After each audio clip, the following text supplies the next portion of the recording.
റാശേ എന്താണ് ഈ ഫോണ് കളിച്ചും കൊണ്ട് നിക്കണ നേരം കൊണ്ട് ഇത് എന്തെങ്കിലും പറയുമ്പോ ദേഷ്യം പിടിക്കല്ല. കാര്യം എന്താന്ന് നോക്കി. ഞാൻ ഇവിടെ വെറുതെ ഇരിക്കല്ലേ ഇപ്പൊ. ഒന്ന് ഡ്രൈവിംഗ് പഠിച്ചോണ്ടാ. എല്ലാരും ഡ്രൈവിംഗ് പഠിക്കണ്ടടാ. ഇനി എല്ലാവർക്കും വണ്ടി ഓടിക്കാനറിയാം. എനിക്ക് മാത്രം അറിയാം. നിങ്ങൾക്ക് ഇൻഷൂർ വരെ കിട്ടൂലമ്മ. വെറുപ്പിക്കല്ലേ. നിങ്ങൾക്ക് ഇപ്പൊ എന്താ ഡ്രൈവിംഗ് പഠിക്കണം അത്രല്ലേ ഉള്ളൂ. വരി അമ്മ, നമ്മളൊരു വണ്ടി കയറി ആദ്യം എന്താ ചെയ്യണ്ടേ? സ്ഥലത്തല്ല അത് അവിടെ കിട്ടെ. ഇതിപ്പോ എന്താ ചെയ്യണ്ടേ? എന്തൊക്കെയാന്ന് അറിയോ നിങ്ങൾക്ക്? അറിയില്ല, അതുകൊണ്ടല്ലേ പലരോട് പറഞ്ഞത്. ഓക്കെ, ഇതാണ് സ്റ്റിയറിംഗ്. എന്താണ്? അതെനിക്കറിയാം. അറിയാം. ഇതാണ് ഗിയർ. അതും അറിയാം. അറിയോ? ആ കാണുന്നത് ആക്സിലേറ്റർ, അത് ബ്രേക്ക്, ക്ലച്ച്. ഇത് മൂന്നെണ്ണം ഉണ്ടല്ലോ. 2 കാലല്ലേ ഉള്ളൂ. പറഞ്ഞു തരാ, അവിടേക്ക് വെയിറ്റ് ചെയ്യ്. ഇതാണ് ഗിയർ.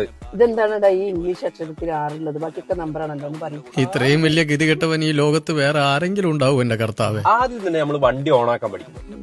അപ്പൊ ആദ്യം പതിയെ ക്ലച്ച്